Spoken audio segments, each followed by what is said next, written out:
So that's one thing that I was always curious about having a metal roof, right? If I'm living in a storm area and I have a metal roof, it's gonna sound awful at night. I feel like just because it's gonna be hailing on my roof, it's gonna look like cottage cheese after a while too. I feel like so. Is that an issue that you've seen? That's or a is that loaded question? statement because what some people would tell you, they love the sound.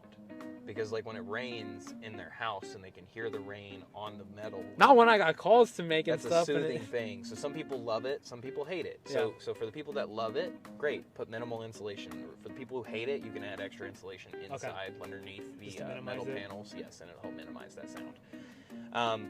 And you're right about the metal. If you have metal, it is covered on insurance just like anything else, unless you have like a cosmetic endorsement or something like that.